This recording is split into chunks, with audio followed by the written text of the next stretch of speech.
2024학년도 대학수학 능력시험이 전국 1,200여 개 시험장에서 일제히 진행 중인 가운데 한국교육과정평가원은 올해 수능은 예고된 대로 틀러 문항 없이 지난 9월 모의평가 분석을 토대로 출제했다고 밝혔습니다. 아시아 태평양 경제협력체 에이펙 정상회의 참석차 미국을 방문한 윤석열 대통령이 동포 간담회를 시작으로 본격 일정에 돌입했습니다. 미국 바이든 대통령과는 에이펙 환영 리셉션 등 곳곳에서 만날 것으로 예상되는 가운데 1년 만에 한중 정상회담이 성사될지에도 관심이 쏠리고 있습니다. 바이든 미국 대통령과 시진핑 중국 국가주석이 1년 만에 정상회담을 열었습니다. 4시간 넘게 진행된 회담 끝에 양국은 지난해 낸시 펠로시 당시 하원 의장의 타이완 방문 이후 끊어진 군 고위급 소통과 실무 회담을 재개하기로 합의했습니다. 가자지구 최대 의료기관인 알시파 병원을 급습한 이스라엘군이 병원에서 하마스 작전본부와 무기 등을 발견했다고 주장했습니다. 병원 공격에 대한 국제사회 비난이 잇따르는 가운데 유엔 안보리는 이스라엘과 하마스의 교전 중단을 촉구하는 결의안을 채택했습니다. 300억 원대 통장 잔고 증명서를 위조한 혐의 등으로 항소심에서 법정 구속된 윤석열 대통령 장모 최은순 씨에 대한 징역형이 확정됐습니다. 대법원이 상고를 기각하면서 최 씨는 징역 1년형이 확정돼 수강 생활을 이어가게 됐습니다.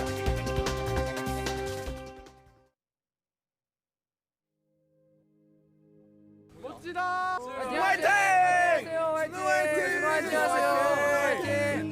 화이팅! 선배님들 2년 동안 저희 챙겨주시느라 정말 감사했고 이제 이번 수능에서 꼭 좋은 성적 내셔서 저희랑은 안 봤으면 좋겠습니다. 원하는 대학 붙으시길 바랄게요. 화이팅! 딱 문 앞을 나서기 시작하면서 기분이 정말 말로 표현을 못해서 다 컸구나 이런 생각도 들고 우리 아들 대박 나라 화이팅! 하게 될 줄 몰랐거든요. 진짜 저는 계획대로 그냥 하려고 했는데 버스가 아예 안 와가지고 수험생분들 모두들 화이팅 하십시오. 꼭 잘 보시길 바랍니다. 민서가 엄마가 그동안 너 잘 준비했으니까 하던 것만큼만 아자아자 화이팅!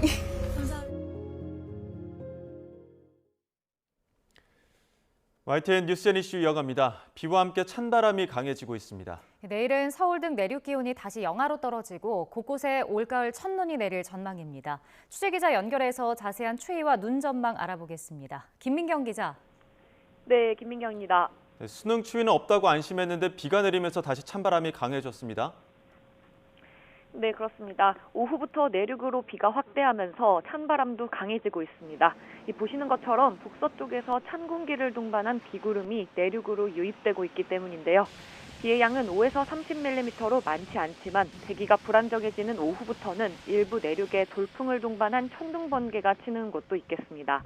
특히 비가 그치기 시작하는 밤부터는 북서쪽 상공에서 영하 40도에 달하는 더 강한 한기가 유입되면서 내륙 기온이 영하권으로 더 크게 떨어지겠습니다. 따라서 서울 기온이 내일 아침 영하 1도, 주말인 모레는 영하 3도까지 떨어지겠고 찬바람이 강해지면서 체감온도는 주말 아침 영하 10도에 육박하겠습니다. 다시 이틀 정도 겨울 추위가 심수를 부릴 걸로 예상되는 만큼 큰 기온 변화에 각별히 유의하셔야겠습니다. 내일 추위와 함께 첫눈 소식도 있다고요? 네, 그렇습니다. 이번에는 추위에 비나 첫눈까지 겹칠 걸로 보입니다. 비나 눈은 내일 새벽 서해안부터 시작해 오후에 서울 등 내륙으로 확대할 전망인데요. 밤사이 내륙 기온이 다시 영하로 떨어질 걸로 보여 비나 눈이 내린 곳에서는 도로에 살얼음이 만들어질 가능성이 큽니다. 내일 아침 출근길 서해안과 일부 산간 도로에서는 미끄럼 사고에 유의하셔야겠습니다. 이후 내일 오후에는 서울 등 내륙으로 눈이 확대할 걸로 보여 퇴근길부터는 전국 곳곳에서 눈길로 인한 불편이 우려됩니다. 가장 많은 눈이 예상되는 곳은 전북 동부 지역으로 최고 10cm 이상의 큰 눈이 오겠고 그 밖에 충청과 호남 지역에도 최고 7cm의 많은 눈이 예상됩니다. 수도권에도 1에서 3cm, 강원도에도 최고 5cm의 눈이 내리겠습니다. 이미 강원 산간에 대설 예비특보가 내려졌고요. 많은 눈이 예상되는 충청과 호남 지방에도 대설특보가 내려질 가능성이 있어 철저한 사전 대비가 필요합니다. 지금까지 문화생활과학부에서 YTN 김민경입니다. 2024학년도 수능일인 오늘 전국 1,200여 개 시험장에서 동시에 시험이 진행되고 있습니다. 코로나19 방역 지침이 완화되면서 학생들은 4년 만에 마스크 없이 시험을 보고 있는데요. 현장 나가 있는 취재기자 연결해 보겠습니다. 김다연 기자. 네, 서울 용산고등학교에 나와 있습니다. 지금 아직까지는 한창 점심시간인 것 같은데 앞으로 어떤 과목 진행됩니까? 네, 수험생들은 낮 12시 10분부터 1시까지 점심시간을 가지고 있습니다. 조금 뒤인 오후 1시 10분부터는 세 번째 과목인 영어 영역이 진행되는데요. 영어 듣기 평가 때 천둥이 칠 수 있다는 우려도 나왔었는데 아직도 현장에는 비가 내리고 있는 상황이어서 마음을 놓을 수는 없습니다. 경찰은 듣기 평가 시간대 주변 소음을 차단하기 위해 차량을 원거리로 우회시킬 예정입니다. 이른 아침부터 열띤 응원전을 펼친 후배 학생들이 떠나고 교문 앞은 조용한 침묵이 감돌고 있습니다.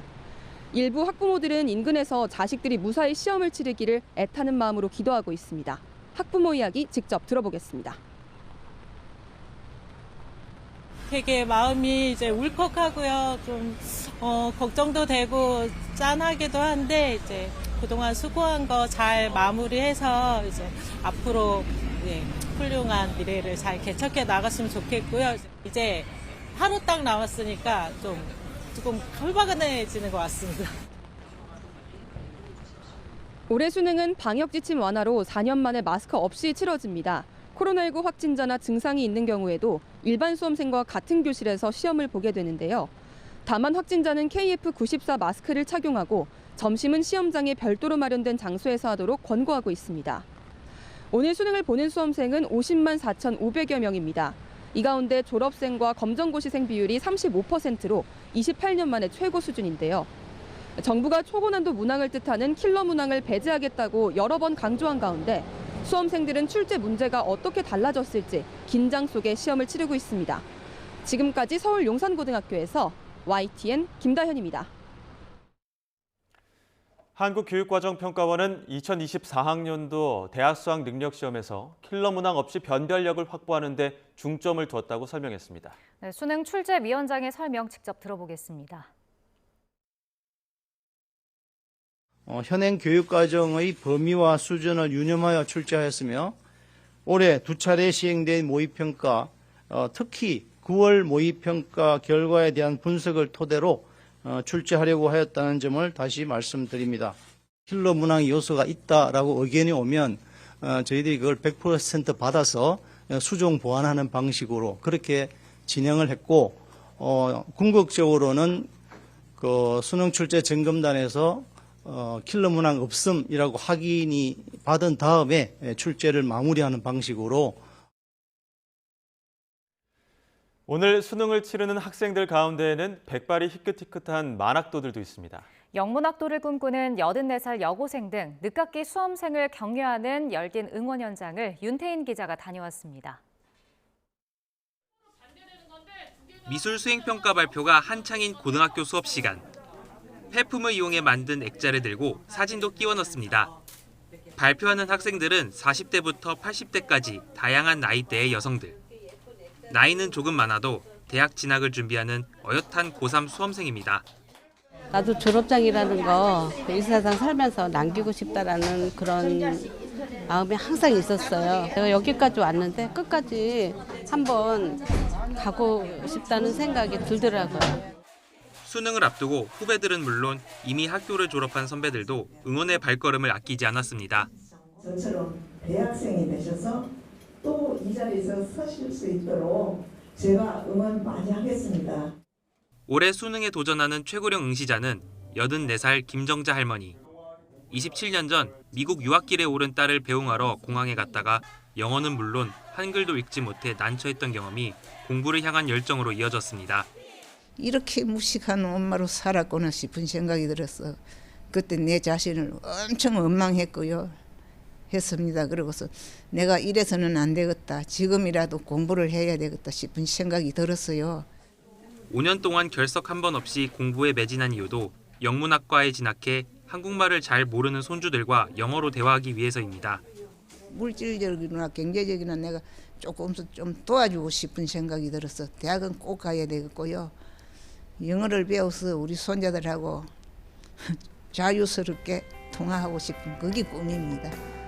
누군가는 늦은 나이라고 말하지만 배움을 통해 꿈을 품은 학생들 마음은 누구보다도 청춘으로 빛납니다. 언니들 여태까지 고생하셨어요. 시험 잘 보시고 좋은 결과 있기를 바랍니다. 화이팅! 예은아, 너도 직장 생활이 힘들 텐데 할머니 응원해줘서 고마워. 할머니 꼭 붙을게. YTN 윤태인입니다.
에이펙 정상회의 참석차 미국을 방문 중인 윤석열 대통령은 각국 정상과 최고 경영자 등이 참여하는 에이펙 CEO 서밋에 참석했습니다.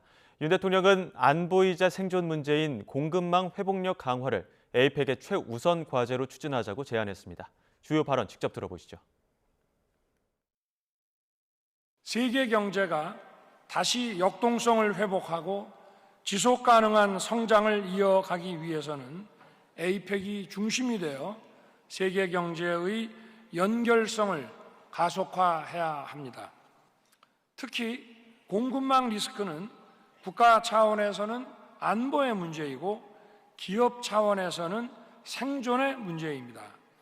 이제 역내 공급망의 연결성 강화를 위한 보다 선제적이면서도 체계적인 대응을 함께 고민해야 합니다. 에이펙을 계기로 미중 정상도 만났습니다. 4시간 넘는 긴 대화를 갖고 양국 간 군사대화 재개에 합의했는데요.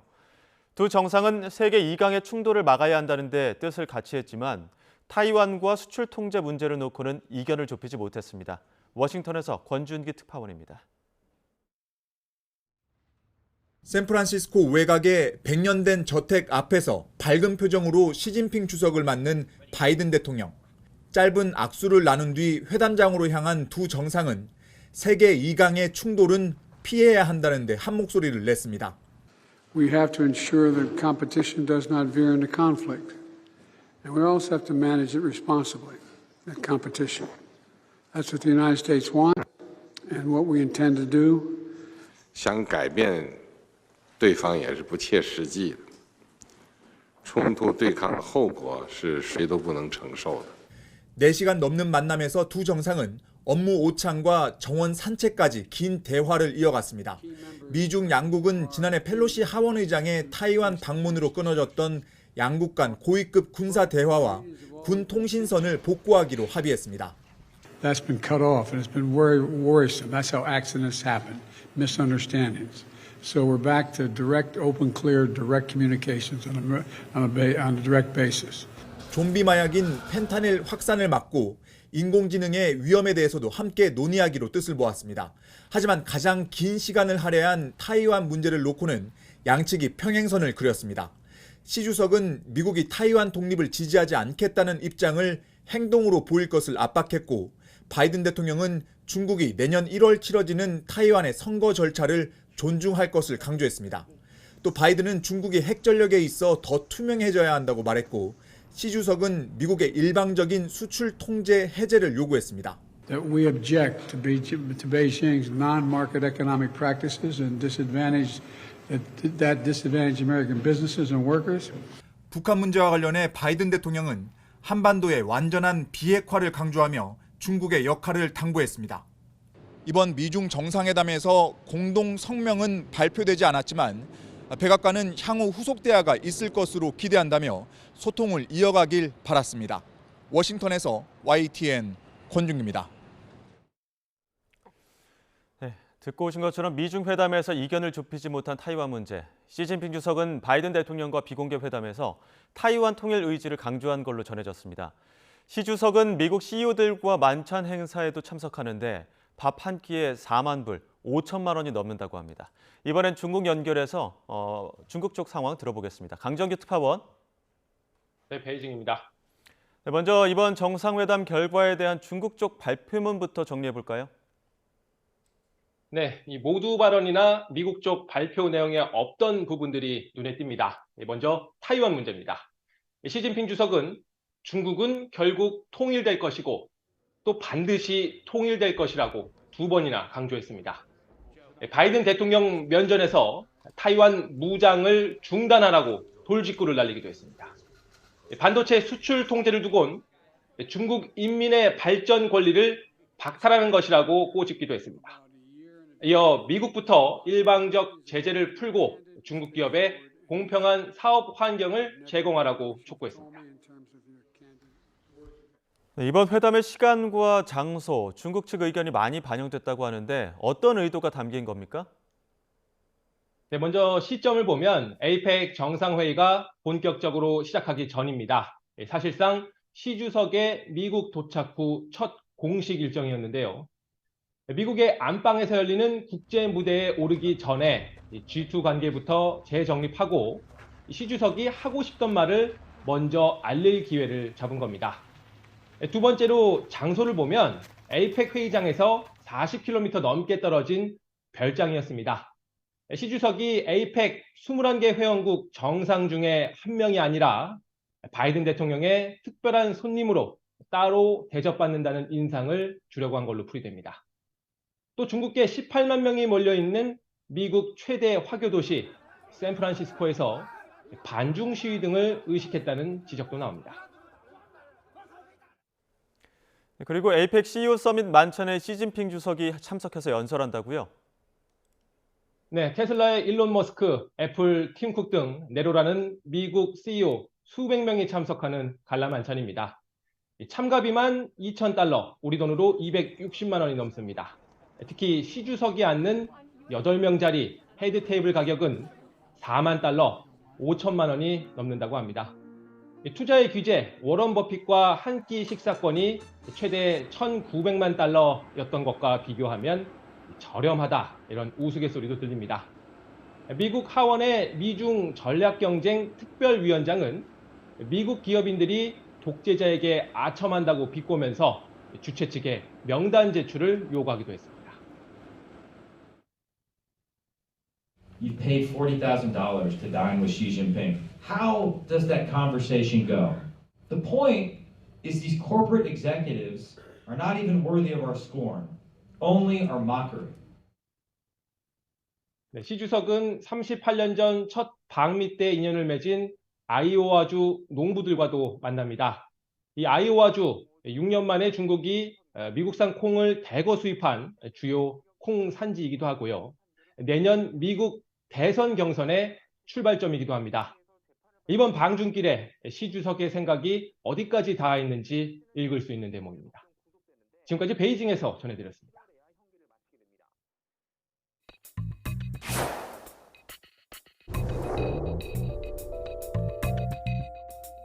한동훈 장관이 한 강서 보궐 이후로 안 하던 걸 다시 시작했어요. 민주당이랑 서로 이제 독설하고 싸우기 이런 거. 민주당은 이제 정말 하루에 한 명씩 탄핵 추진하는 것 같습니다. 탄핵들이 총선 이후에 기각될 테니 남는 장사라는 정치적 계산으로 탄핵 남발하는 거 아닙니까? 법무부가 자유민주주의를 파괴했다는 이유로 더불어민주당에 대한 위헌정당 심판을 청구하면 어떨 것 같습니까? 더불어민주당의 이런 욕설 챌린지나 탄핵 챌린지에 대해서 잘 지켜보고 계실 거라고 생각합니다.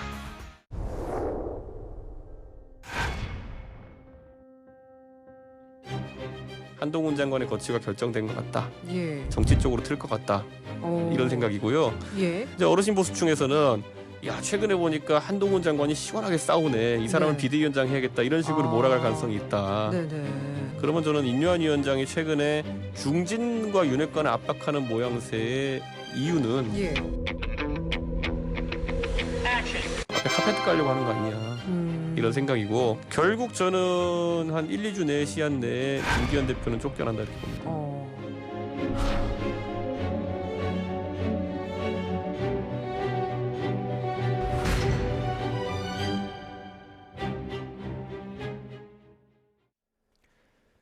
네, 지난밤에는 한 장면이 많은 언론의 주목을 받았습니다. 한동훈 법무부 장관의 부인 진은정 변호사가 봉사활동하는 장면입니다. 왜일까요? 한동훈 장관의 총선 등판론이 다시 한번 제기되기 때문인데요. 이준석 전 국민의힘 대표, 최근 인유한 혁신위원장의 중진, 친윤 압박은 한동훈 장관 영입을 위한 카펫 깔기로 보인다고 언급했죠. 정치구단 박지원 전 국정원장도 이러한 해석에 힘을 실었는데요. 들어보시죠.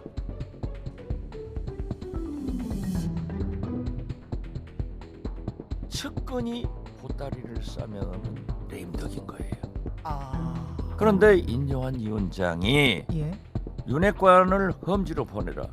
보란듯이 장제원 이 92대 버스에다 4,200명 해가지고 사자회를 통하죠. 그렇기 때문에 인요한 혁신위원장은 본래 호랑이를 그리려다가 고양이를 그려가고 쥐꼬리로 실천이 되기 때문에 누군가는 인요한 위원장의 임기는 12월 말이에요. 누군가는 당에서 책임져야 돼. 그러면은 김기현 대표가 책임지고 물러가고 그때 비로소 비대위원회가 생긴다. 저는 그렇게 봐요. 자기 가족 한동훈 장관을 비대위원장 시킬 것이다. 그렇죠. 지금 현재 제가 미리 얘기했잖아요.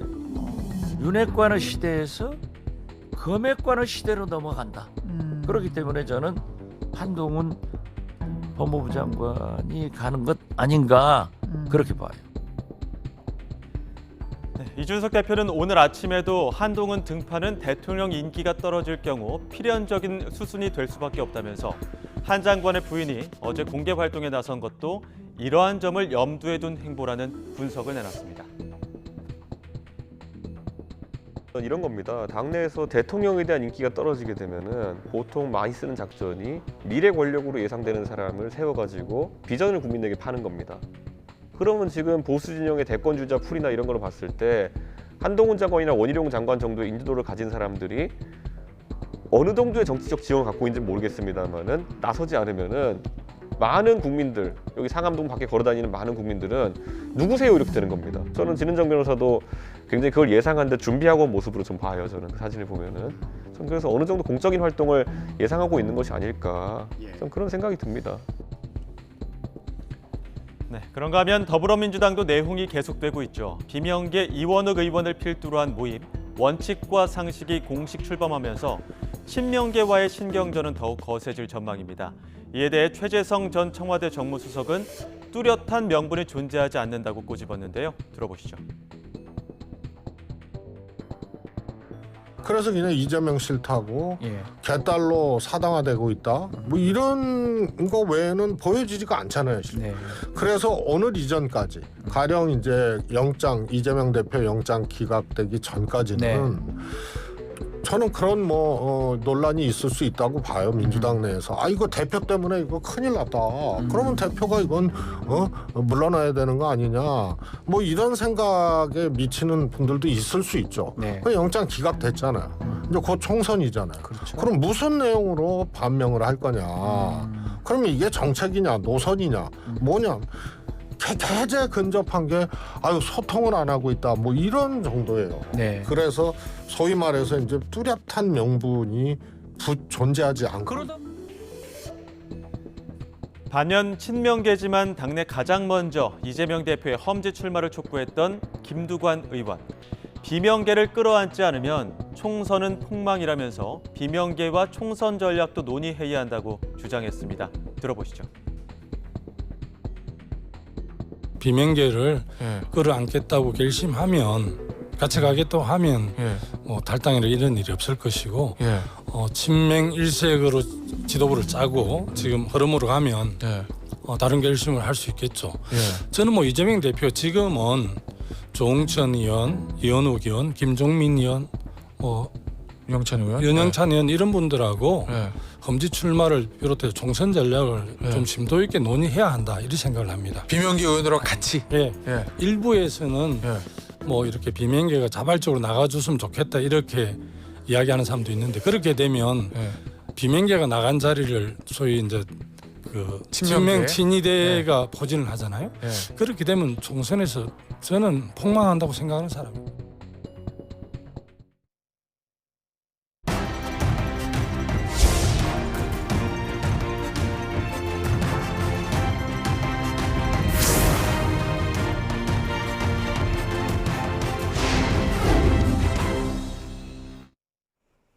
$300억 원대 통장 잔고 증명서를 위조한 혐의 등으로 구속 기소된 윤석열 대통령의 장모 최은순 씨가 대법원에서 징역 1년형을 확정받았습니다. 법원이 보석 신청도 기각하면서 최 씨는 내년 7월까지 수감 생활을 이어가게 됐습니다. 취재기자 연결해서 들어보겠습니다. 홍민기 기자. 네, 대법원입니다. 네, 대법원에서도 윤 대통령 장모 최은순 씨의 죄가 무겁다고 본 거죠? 네, 대법원은 오늘 오전 사문서 위조와 위조 사문서 행사, 부동산 실명법 위반 혐의로 기소된 윤 대통령의 장모 최은순 씨의 상고심 선고를 진행했습니다. 재판부는 최 씨에 대해 징역 1년을 선고한 원심 판결을 확정했는데요. 또 형을 확정함에 따라 최 씨가 불구속 상태에서 재판을 받게 해달라며 냈던 보석 신청도 기각됐습니다. 최 씨는 지난 7월 21일 법정 구속됐는데 이에 따라 내년 7월에야 형기를 마치게 됩니다. 이번 상고심은 최 씨가 공범과 공모해 잔고 증명서를 위조하고 이를 행사했는지 여부, 또 명의 신탁 약정에 따라 다른 사람의 명의로 소유권 이전 등기를 마쳤는지가 쟁점이었는데요. 대법원은 최 씨에게 유죄를 선고한 원심 재판부가 필요한 심리를 모두 진행했고 논리와 경험의 법칙을 위반하거나 법관이 자유롭게 판단해야 한다는 자유심증주의 원칙을 어기지도 않았다고 판단했습니다. 이어 최 씨의 혐의에 대한 법리 오해도 없었다고 설명했는데요. 최 씨는 지난 2013년 경기 성남시 도촌동 땅을 사는 과정에서 은행에 돈을 맡겨둔 것처럼 모두 4차례에 걸쳐 349억 원의 통장 잔고 증명서를 위조한 혐의를 받습니다. 또 동업자 안 씨와 공모해 위조한 잔고 증명서를 법원에 제출하고 안 씨의 사위 명의를 빌려 땅을 사 등기한 혐의도 받습니다. 최 씨 측은 재판 과정에서 서류를 위조한 건 맞는다면서도 나머지 혐의는 부인해왔는데요. 앞서 1심 재판부는 최 씨의 혐의를 모두 인정하고 징역 1년을 선고한 뒤 법정 구속하지는 않았지만 지난 7월 항소심 재판부는 죄질이 나쁜 데다 재범과 도주 우려도 있다며 최 씨를 법정에서 구속했습니다. 항소심 재판부는 또 최 씨의 범행이 부동산 거래를 정상화하기 위한 현행법 취지를 정면으로 위반했다고 지적하면서 여러 증거가 있는데도 범죄 사실을 부인하고 책임을 동업자에게 넘기려고 하는 등 반성조차 하지 않는 점도 질타했습니다. 이후 최 씨는 법정 구속 2달 만인 지난 9월 보석을 신청했지만 검찰은 보석이 적절하지 않다며 이를 반대하는 의견을 내기도 했습니다. 최 씨는 항소심에서 법정 구속된 직후 자신은 이득을 본 게 없다며 강하게 억울함을 호소하다가 법정에서 쓰러지기도 했는데요. 상고심 재판에는 피고인이 원할 경우 출석할 수 있는데 오늘 법정에는 모습을 드러내지 않았습니다. 지금까지 대법원에서 YTN 홍민기입니다. 같은 교회 다니는 여신도들에게 친아버지에게 성폭행을 당했다는 내용의 허위 고소를 하게 유도한 혐의로 기소된 교회 장로가 1심에서 실형을 선고받았습니다. 서울중앙지방법원은 오늘 검찰 수사관이자 교회 장로였던 A씨에게 징역 4년을 선고하고 법정 구속했습니다. 재판부는 A씨가 교인들을 통제하며 고소를 유도해 피해자들의 삶과 가정의 평화를 망가뜨리고도 여전히 범행을 부인하며 용납할 수 없는 변명만 하고 있다고 질타했습니다. A씨 등은 교회 신도인 세 자매가 어렸을 때 아버지로부터 지속적인 성폭행을 당했다는 가짜 기억을 믿게 만든 뒤 지난 2019년 8월 친아버지를 성폭행 혐의로 허위 고소하게 한 혐의로 재판에 넘겨졌습니다.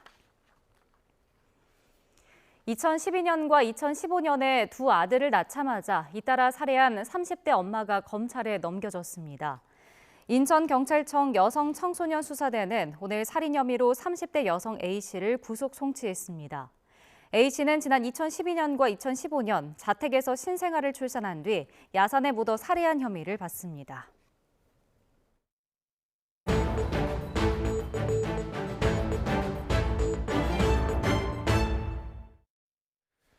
수도권 3곳과 비수도권 2곳을 포함해 전국 5곳에 주택 8만 가구가 공급됩니다. 정부는 최근 부동산 시장에 커지고 있는 공급 불안을 잠재우기 위한 후속 조치로 이같이 신규 택지 후보지를 발표했는데요. 취재기자 연결해 자세한 내용 알아보겠습니다. 윤혜리 기자. 네, 경제부입니다. 정부가 어제 신규 택지 후보지 5곳을 발표했는데 일단 어떤 입지들이 선정됐는지 먼저 설명해 주시죠. 네, 정부는 어제 주택 공급 활성화를 위한 후속 조치로 전국 5개 지구에 신규 택지 후보지를 발표했는데요. 윤석열 정부 출범 이후 세 번째 신규 공공택지 발표이자 공급 규모가 8만 가구로 가장 컸습니다. 우선 한강변이면서 서울 동부권과 맞닿아 있어서 서울로 출퇴근하는 직장인 수요가 높은 구리 토평 2지구에 18,500가구를 공급합니다. 또 화성과 용인, 평택 반도체 클러스터 중심에 있는 오산세교 3지구에도 가장 많은 3만 1,000가구가 공급됩니다. 첨단 시스템 반도체 국가 산단에 인접해 IT 인재들의 주거지 공급이 필요한 용인 이동지구에도 16,000가구가 공급됩니다. 비수도권도 2곳이 선정됐는데요. 최근 산업단지가 들어서면서 인구는 크게 늘었지만 주택 공급이 부족한 지역들이 포함됐습니다. 청주 분평 2지구 9,000가구, 제주 화북 2지구 5,500가구를 포함해 모두 14,500가구가 공급될 예정입니다. 네, 이번에 정부가 신규 택지 인근 교통망 확충에 특별히 신경을 쓴 모습도 보이죠? 네, 그렇습니다. 국토부는 이번에 발표된 모든 지구가 교통이 편리한 도시가 되도록 입지 여건에 따라 도로와 대중교통 노선을 확장하는 등 교통 여건을 대폭 개선하겠다고 밝혔는데요. 교통대책 수립도 앞당기겠다고 강조했습니다. 직접 들어보시겠습니다. 특히 선교통 후 입주 실현을 위해 광역교통 개선 대책을 신규 택지 발표 직후 수립에 착수하여 기존보다 최대 1년 앞당겨서 지구 지정 후 1년 내에 확정토록 하겠습니다. 경기 김포나 인천 검단 등 기존의 2기 신도시 사례들을 보면 인구가 급증했지만 대중교통 인프라가 충분히 확충되지 않아 교통난이 극심한 상황인데요. 이번에 선정된 신규 택지들은 교통망을 미리 확충해 2기 신도시 전철을 밟지 않겠다는 정부의 강한 의지가 반영됐습니다. 대표적으로 서울과 가장 가까운 구리 토평 2지구는 내년 6월에 개통되는 별내선 장자 호수공원역이 불과 350m 정도 떨어져 있고 강변북로와 수도권 제1순환도로가 인접해 있습니다. 오산세교 3지구도 오는 2025년 오산역에 KTX가 개통될 예정이며 현재 추진 중인 GTX C노선도 연장될 예정이라 철도 교통 접근성이 우수하다고 평가받는 곳입니다. 무엇보다 교통 인프라 확충이 이 신규 택지 성패를 가를 요인이 될 거란 분석이 나옵니다.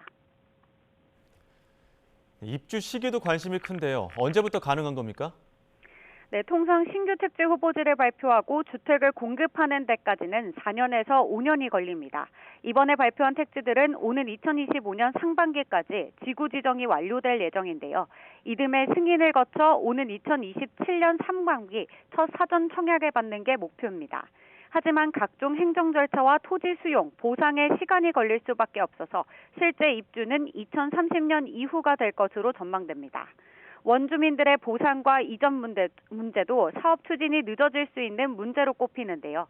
이에 대해 국토부는 이번에 발표한 신규 택지 지구들의 경우 지역의 여론이 좋고 단체장들이 찬성하는 곳을 우선적으로 고려했기 때문에 보상 문제나 사업 추진에 큰 어려움을 겪진 않을 것이라고 설명했습니다. 네, 그런데 이번에 선정된 신규 택지들이 과연 서울에 몰리는 주택 수요를 분산할 수 있을까? 이런 의문도 제기되는 것 같아요. 네, 전문가들은 사업 추진 속도가 무엇보다 중요하다고 입을 모았는데요. 지난해부터 건설 착공과 인허가가 크게 줄면서 앞으로 2년에서 3년 뒤 서울은 전세난이나 공급 불안이 올 수도 있다는 우려가 커진 상황입니다. 이번에 발표된 신규 택지들은 입주가 최소 2030년 이후가 될 거라 당장 공급 불안을 불식하기엔 한계가 있다는 지적인데요. 또 구리 토평 2지구를 제외하곤 대부분 서울과 떨어져 있어 서울의 주택 수요를 흡수하기엔 제한적이라는 분석도 나옵니다. 아울러 고금리 상황에서 이 원자재 값과 공사비가 급등해 건설사들이 쉽사리 택지 개발에 나서지 않고 있어 민간이 얼마나 참여를 해줄지도 의문입니다. 이에 대해 국토부는 내년 상반기 신규 공공택지지구 한두 곳을 추가로 발표할 예정이며 지속해서 수요가 있는 곳에 양질의 주택이 충분히 공급되도록 주거 안정에 총력을 기울이겠다고 강조했습니다. 지금까지 경제부에서 전해드렸습니다. 메가시티 등 수도권 현안 논의를 위해 오세훈 서울시장, 김동연 경기도지사, 유정복 인천시장이 약 넉 달 만에 공식적으로 만납니다. 수도권 빅3는 오늘 오후 서울에서 만나 수도권 도시의 서울 편입 문제는 물론 교통카드 통합, 수도권 매립지 등 여러 현안을 논의할 예정입니다. 이들은 지난달 23일 김 지사의 장모상 빈소에서 만나 3자 회동에 합의한 바 있습니다. 경기도 김포시 등의 서울 편입을 추진해온 국민의힘은 김포시를 대상으로 한 원포인트 특별법안을 곧 발의하기로 했습니다. 조경태 국민의힘 뉴시티 프로젝트 특별위원장은 오늘 김기현 대표와 면담을 마친 뒤 기자들에게 이같이 말하며 시점은 이르면 오늘 오후가 될 것이라고 밝혔습니다. 이어 통합 방식은 일정 기간 유예를 두고 점진적으로 편입 통합할 예정이라며 김포시의 행정적, 재정적 불이익을 줄이기 위한 완충 기간을 두겠다고 설명했습니다. 네, 본격적으로 날씨가 추워지기 전 가을 산행이나 야외 활동하는 분들 많으실 텐데요. 털 진드기에 물리지 않도록 각별히 주의하셔야겠습니다. 쯔쯔가무시 증상을 보이는 환자가 급증하고 있기 때문인데요. 쯔쯔가무시증은 쯔쯔가무시균을 보유한 털 진드기 유충에 물리면 발생하는 3급 법정 감염병입니다. 보통 가을철에 많이 발생하는데 환자의 50% 이상은 11월에 발생한다고 합니다. 실제로 최근 한 달 동안 쯔쯔가무시증 환자가 크게 늘었습니다. 지난달 초에는 145명이던 환자 수가 이번 달 초에 784명까지 늘어나면서 5배 이상 증가한 걸 볼 수가 있습니다. 쯔쯔가무시증은 1주에서 3주 정도의 잠복기를 거치다가 나타나는데요. 발열과 오한, 두통, 근육통, 발진 같은 증상이 발생하고 물린 자리엔 검은 딱지가 생기는 게 특징입니다. 치명률은 0.1에서 0.3% 정도로 높진 않지만 증상의 강도는 결코 낮지 않습니다. 또 단순한 감기 몸살로 착각할 수 있어 치료 시기를 놓치기 쉬운데요. 감염 초기에 치료만 적절히 받는다면 회복은 수월하다고 합니다. 그렇다면 쯔쯔가무시에 걸리지 않으려면 어떻게 해야 할까요? 무엇보다 털 진드기에 물리지 않아야겠죠. 야외 활동을 할 땐 긴 소매와 긴 바지를 입고 기피제를 충분히 뿌려주는 게 도움이 되고요. 또 풀밭에 앉을 땐 돗자리를 사용하고 풀숲에는 옷을 벗어놓지 않는 게 좋겠습니다. 또 귀가 후에는 깨끗이 씻고 입었던 옷을 평상복과 분리해서 세탁하면 됩니다. 쯔쯔가무시증은 충분히 예방이 가능한 질병인 만큼 예방수칙 지키면서 건강한 가을철 보내시기 바랍니다. 가자시티 중심 알시파 병원을 급습한 이스라엘군이 병원에서 하마스 작전본부와 무기가 발견됐다고 밝혔습니다. 이스라엘은 병원의 특정 장소에서만 작전을 펼쳤다고 주장했지만 국제기구들은 병원 공격을 비난했고 미국은 병원 공격에 동의하지 않았다고 밝혔습니다. 유재복 기자의 보도입니다. 이스라엘군이 급습한 가자지구 알시파 병원의 MRI 센터입니다. 종이 상자 안에서 기관총과 탄창이 발견됩니다. 군화와 슈루탄 등 각종 무기도 찾아냈습니다. 다른 방에서는 노트북과 디스크 등 작전 본부로 사용한 증거물이 나왔습니다. And a few of the most interesting things that we have found totally confirm, without any doubt, that Hamas systematically uses hospitals in their military operations in violation of international law. 이스라엘은 알시파 병원에 진입한 군인들이 구호 물품과 의료 장비 등을 나르는 모습도 공개했습니다. 신생아 보호 등을 위해 인큐베이터도 지원했다고 밝혔습니다. 병원에 진입한 뒤 하마스와 충돌은 없었다며 민간인 보호에 신경 쓰는 모습을 보였습니다. 하지만 유엔을 비롯한 국제기구들은 비판을 쏟아냈습니다. 병원에 군사적 공격이 있었다는 사실에 경악했다며 의료진과 환자 안전을 걱정한다고 밝혔습니다. Under international humanitarian law, health facilities, health workers, ambulances, and patients must be safeguarded and protected against all acts of war. 미국은 이스라엘군의 알시파 병원 공격을 승인하지 않았다고 밝혔습니다. 미국 백악관은 이스라엘군의 독자적 작전이라는 점을 강조하며 환자와 의료진은 최대한 보호돼야 한다고 덧붙였습니다. YTN 유재복입니다. 하마스와 이스라엘 간 인질 협상 타결이 임박했다는 외신 보도가 잇따라 나왔습니다.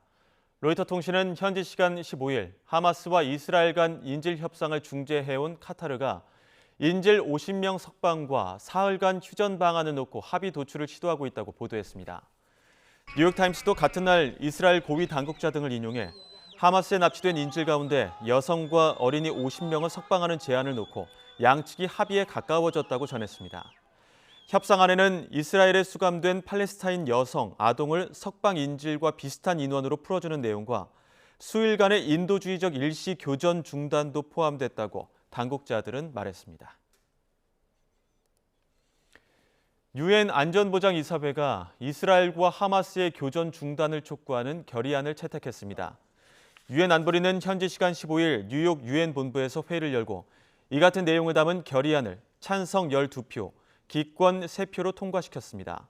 상임이사국인 러시아와 미국, 영국은 거부권 대신 기권표를 던졌습니다. 마지막으로 국내 소식도 하나 전해드립니다. 장애인에 대한 편견을 없애기 위해 진행한 장애인 인식 개선 공모전에서 영상 작품 장애인이지만이 보건복지부 장관상을 받았습니다. 포토 에세이와 웹툰, 영상, 라디오 캠페인, 포스터 등 5개 부문에 걸쳐 진행된 이번 공모전에는 463건이 응모했고 모두 43개 팀이 수상했습니다. 손장호 씨가 낸 대상작 장애인이지만은 장애인과 비장애인이 동등한 주체라는 점을 강조한 영상 작품입니다. 수능인 오늘 지금은 영어 시험이 진행되고 있습니다. 전국 곳곳에 추위를 부르는 비가 내리고 있는데요. 현재 서울 기온은 6.8도로 아침과 비슷하고요. 찬바람에 실제 체감하는 온도는 이보다 2도 정도 더 낮습니다. 수험생들이 퇴실할 때는 찬바람이 강해지며 날씨가 더 쌀쌀해지겠습니다. 대비가 필요하겠습니다. 현재 레이더 화면부터 살펴보도록 하겠습니다. 서해상에서 비구름대가 유입되면서 전국 곳곳에 비가 내리고 있습니다. 예상되는 비의 양은 5에서 30mm로 많지 않겠지만 서쪽 지방에는 벼락과 돌풍을 동반하는 곳이 있겠고요. 기온이 낮은 중부 산간에서는 비가 눈으로 바뀌어 내리는 곳도 있겠습니다. 낮 동안 찬바람이 강하게 불며 기온이 크게 오르지 못하고 있습니다. 서울 7도, 대전 9도, 광주와 대구 10도로 어제보다 2에서 5도가량 낮겠습니다. 내일은 서울 아침 기온이 영하 1도, 모레는 영하 3도까지 떨어지는 등 영하권 추위가 찾아오겠습니다. 추위 속 전국에 비나 눈이 내리겠고 특히 서울 등 대부분 지역에서 첫눈이 내릴 전망입니다. 오늘 찬바람이 강하게 부는 가운데 내린 비가 얼어붙어 도로가 미끄러운 곳이 많겠습니다. 보행자와 운전자 모두 교통안전에 각별히 유의하시기 바랍니다. 지금까지 YTN 원희다입니다. 이상으로 뉴스제니 이슈 마치겠습니다. 잠시 후 더 뉴스가 방송됩니다. 시청해주신 여러분 고맙습니다.